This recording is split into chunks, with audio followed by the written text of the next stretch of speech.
So this lecture is going to be focusing on professional editing, particularly the professional editing I do. I do some professional editing. But before I talk a little bit about that, I need to talk a little bit about why I would do professional editing and why it exists in an academic sense. So first of all, your professors, you may know, or we mostly know as teachers, right? That's kind of our main job, and that's your main contact point. But when we're evaluated, and I mean in terms of like our bosses, our chair, our dean evaluating us, we're evaluated on three things: teaching, research, and service. Teaching, I think, seems really obvious, right? That's where you see us. We're out there in the classroom. Research involves doing our own original research and publishing in things like academic journals or books, presenting at conferences, things like that. Service involves doing various bureaucratic things for the university. So, for example, I used to be on a committee called the Appeals and Petitions Committee, and it's been broken up into two different committees now. And you usually rotate, like you don't stay on the same thing forever. So it's not like I got fired from that committee because I did a bad job. You're usually appointed for like a 3-year term, and then when it's done, you do something else. But the purpose of that committee was this. The university has different rules, right? So for example, there's a certain date that you have to withdraw from a class by, and we have reasons for those rules. But let's say that you were not able to withdraw from that. You were planning on withdrawing, and you're on the way to withdraw, and you get hit by a car and you can't withdraw because you're in the hospital because you got hit by a car. So in that case, you would petition that we allow you to drop your class late, and you would just give evidence that you got hit by the car. And then we would say, okay, yeah, this person is being honest. They missed the deadline through no fault of their own. We will grant their petitions. The idea is that we have rules for a reason, but sometimes it makes sense to maybe not follow those rules in particular cases. But you can't just say, oh, well, we're just not going to follow these rules. You have to have a process for that is clear and transparent. So that's an example of what service is. Now, there's different levels of service. That's what would be called university service, because I was serving the university, but we're also supposed to do service to our field, right? So the idea is that not only am I doing service as a professor to help the university, but also to the field of history and to my specialty in particular. So for example, I'm on an editorial advisory board for a journal, which means I help determine the content of the journal and the direction that should be moving in and things like that. And journals are very important because they share knowledge, right? You are a professor of history, you do all this research, you publish an article to let more people know about history that maybe they didn't know about before. That's kind of the idea. And the journal I'm on the editorial advisory board for is called Education About Asia. And it's focused on people who are like high school and college teachers, especially lower level college, like the people who are focused on freshmen and sophomores, to kind of help them better teach about Asia. So they perform important duties, these journals. They share knowledge. Now, Sun Kyung Kwan University wanted to establish an academic journal. You probably never heard of Sun Kyung Kwan University, but it is a university in Korea. If you're into Korean drama, there are several there's like a Korean drama called Sun Kyung Kwan Scandal, and it's set back in like the 15th, 16th century, because that's when a Confucian academy was founded by the government of Korea at the time. And then this is kind of its descendant, this university. So it traces itself back to like the early 15th century, if I recall correctly. And universities often have, especially larger universities, have their own journals. They're the ones that publish the journals. So Sun Kyung Kwan University, as a large university, wanted to do that because that's what universities do. Universities publish journals. So I want to give you kind of the background. So the one thing that's very important when you're looking to a job, you want to, or any kind of career, you really want to understand how things work in practical terms. So I want to stress here, you have academic journals. They exist to share knowledge. And if you want to be like a really top tier university, you should have an academic journal, right? If there's an academic journal that everyone's like, this journal's awesome, they got the best professors, they got the best articles, that gives your university respect. And believe it or not, we also rank these things. These things are actually ranked. So if this is the Sun Kyung Kwan University webpage, you can see I'm making this video during the COVID-19 crisis. It's April 2nd, 2020 as I make this video. But it's interesting as we go down, they're more about COVID. But oh, look at this. Headlines, reputation, SKKU among top 3 Korean universities in the 2020 U.S. News rankings. So on their first page, they talk about their rankings. And if you go to Atlanta University's front page, oftentimes they also mention rankings. So rankings are very important. You want a high ranking. It makes you look good. People are like, oh, well, this is a, first-ranked school. They must be good. I want to send my kids there. I want to donate money there and so forth. Now, how do you determine rankings? It all depends. There's lots of different kinds. Here's another ranking where they don't do quite as well, but they're still up there, 95th in the world, 82nd in the world here. But these are the rankings, right? These are world rankings. That's pretty darn good. And there we go. My apologies. It was established in 1398, so I was off by a few years. But the key thing here is having a good journal gives you prestige. Having, in addition, of course, to sharing knowledge, but getting prestige, everyone wants to be respected, right? But also it leads to getting more money. It leads to getting more students. It just leads to be a leader. And who doesn't want to be on the top, right? So the Korean government, in an effort to raise its rankings, to have Korea be a leading country or a country with leading universities, the Korean government threw money at universities.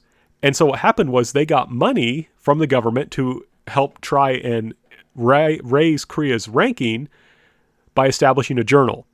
So they established a journal, the Sunkyung Kwan, this journal, Sunkyung Journal of East Asian Studies. It's not Sunkyung Kwan because Kwan means like institution. So they just dropped the Kwan. So it's SJEAS, or Sunkyung Journal of East Asian Studies. So just to make it clear here, right? The best universities typically have journals. They wanted to make a good journal because that's what universities do. It would increase their prestige. So the Korean government gave them money to help do that. And one thing that you have to do if you want to make a good journal is you need people to edit the journal, right? You need people to actually edit it. And a friend of mine, who is a native Korean speaker, but whose English is pretty good, became one of the editors. Right, so let's go over here. Let me find her name. There she is right there, Han Ji-yoon. Right, she's the managing editor. Her job as managing editor is to do things like to find reviewers for the article. So when an article is being reviewed, or when someone submits an article, we want to see if the article is any good. So we send it to an expert. So someone submits an article on Korean Buddhism. We find another expert in Korean Buddhism. They read the article. They say whether or not they think it should be published or not. And then she has to handle the communications, which is kind of a hard job because she'll tell someone, I'm sorry, your article will not be published because it's not good enough. And she's had people like threaten to sue her and things like that, which is absurd. You don't have a right to force people to publish a bad article. But that's the kind of stuff she has to deal with. So because she's an old friend of mine and they were trying to get this journal started, she said, hey, Frank, she can call me by my first name, colleague, she said, can you help me with this? And so I was hired as originally, I was called a manuscript editor. And my job, and I'll talk more about this later, was to read the articles and basically fix the English. Because for the most part, most of our journal articles are not by native English speakers. And of course, even native English speakers need proofreading. And it helps, they needed someone who had a PhD to be the kind of assistant editor because I still had to understand the content, right? They needed someone who was a specialist in Asia who could understand the content so they could proofread it correctly. You can't proofread if you don't understand what you're reading. So I was hired to do that. And that was really cool. I was happy about that. And what's nice was they actually paid me fairly well because they were getting money from the government. And just to give you an idea, academics, you may have heard the term publish or perish. There's all this pressure on an academic to publish because if you don't publish, you won't get a job. And if you don't publish enough, you won't get to keep your job. So there's this extreme pressure. And what's happened is there's actually journal articles. There's journals that you have to pay to have your article published in. So they may say, okay, your article is good enough, but you're going to have to pay us $1,000 if you want it published. Now, I'm not going to go into the ethics of that. It's very complex. I just want to point out that exists, that professors are under such pressure that they will sometimes do that. Our journal had so much money from the government. At first, we were paying people for articles. If you were publish your article with us, we would pay you like $1,000. Like, I was really shocked because I published a book review and I was paid like $300. I'm like, what's this for? And it's like, oh yeah, we've got money. We're paying people. We don't pay people anymore. But in the early stage, when we were trying to build up the journal, they were actually paying people to publish articles with us. Now, they still had to be decent enough, but that's something. Now the journal, we reject about 80 to 90% of the articles that are submitted to us.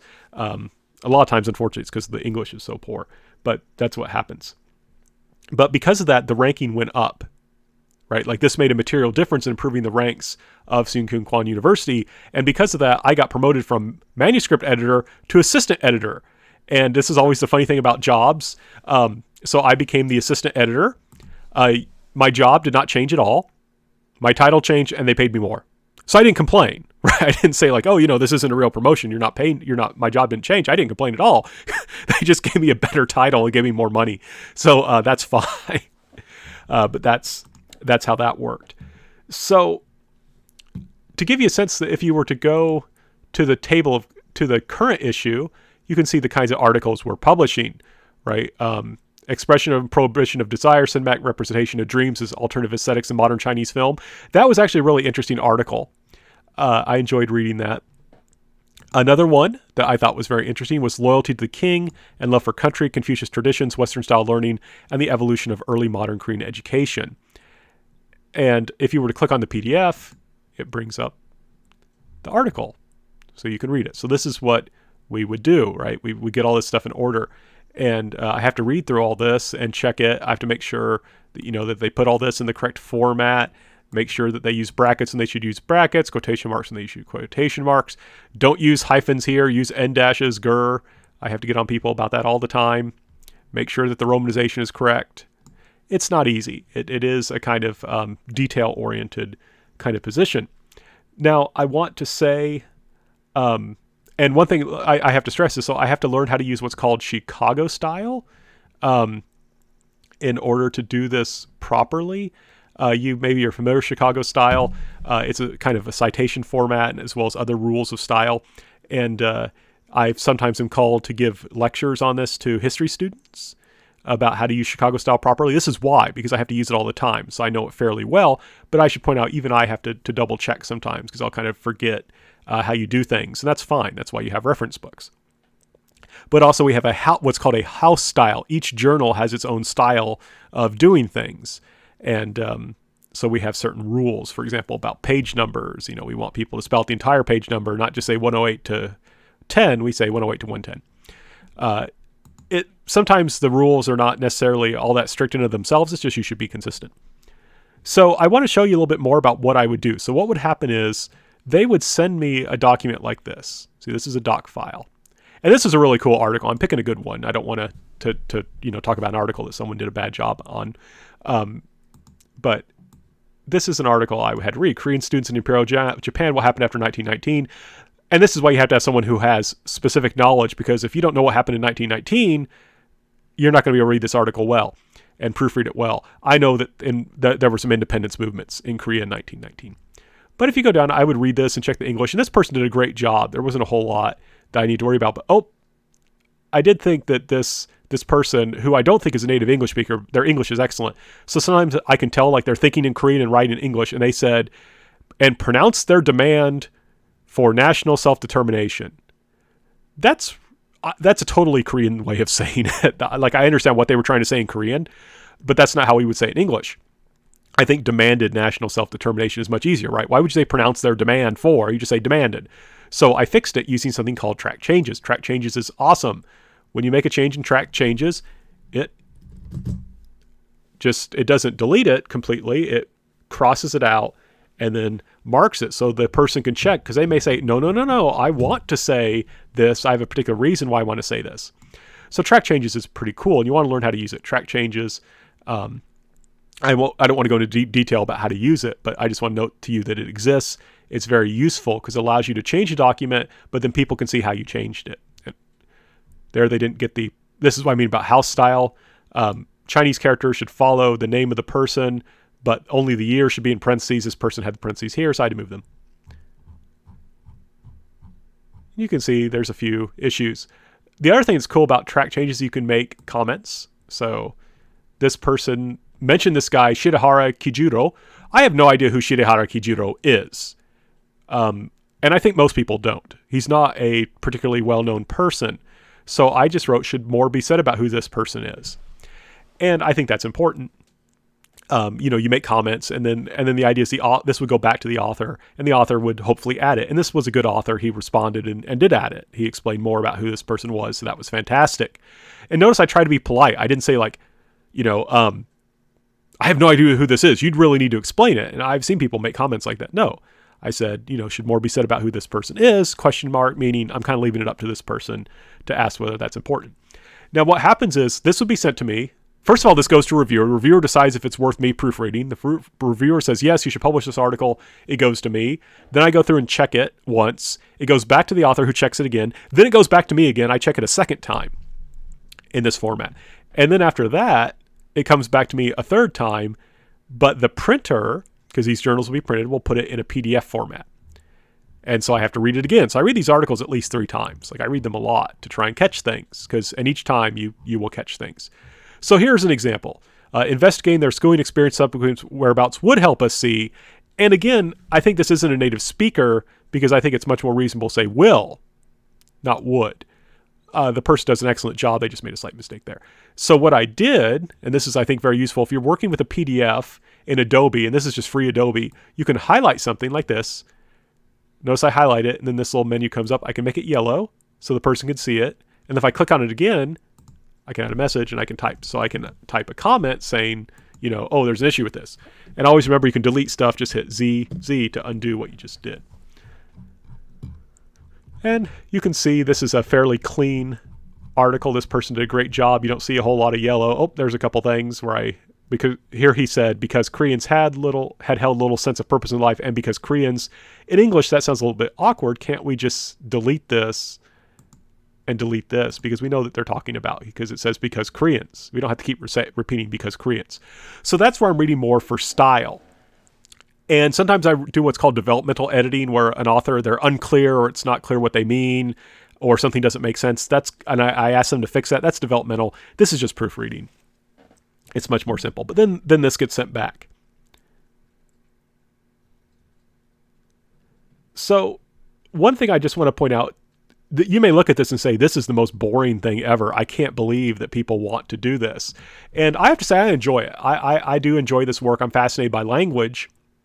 I do make some extra money at the same time, and Lander supports me doing this because this is considered service to the field, right? I'm helping to make Korean studies better. If you look at my, where did it go? Yeah, there it is. Franklin Rauch, Lander University, USA. It gives us more name recognition. This is considered a good thing. And I get to read fascinating articles, and I get paid to do so. So it's really a win-win-win-win for me. So one thing I would point out, if you're interested in this kind of thing, a lot of what happened was just networking. This is my friend back here. She and I had done some work together and we know each other. She needed help, so she asked me. And what's also key is then building up those relationships. I'm amazed at how bad people are at building up relationships. And I have to stress this. People will have opportunities to do things, and they will invite you if they trust you to do a good job. And to give you an example, there was a guy who would email me and ask me questions, and I would email him right back and answer his question, and I wouldn't hear a response until he wanted me to help him with something else. He would never say thank you. And she asked me, should we hire him to help us? And I said, no. This person is very self-centered. They just ask me questions. I will help them, and they won't help me back.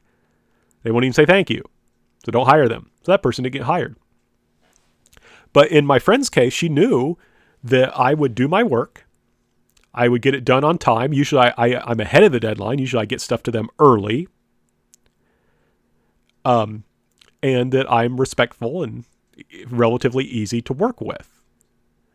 And so I really want to stress, if you have a dream job or something like that, or if you just want to get something a little bit extra on the side like this that kind of helps out, it's really important to build your network, to take care of those relationships, which just means being respectful to the other person, treating them like you would want to be treated, being competent, and being on time. And if you do that, you can make money doing something you enjoy. Now, you may not enjoy this kind of editing, but you may be interested in editing in general, but you can do this. And just as an aside, whenever I visit Korea, I usually will drop by the editorial office and they'll take me out for a meal. We had a nice meal there. And these two men work on the journal. He's a librarian who is in the same building, so I always invite him. Nice guy. But the idea here, this gives you a little bit of the insight of kind of professional editing, how you can get a position doing it, the importance of being a specialist in doing it, and the importance of those soft skills, those social skills, being respectful. But I hope that was interesting, and I hope you will consider, if you enjoy reading, if you enjoy language, that you may try and look into this as a possible career in the future.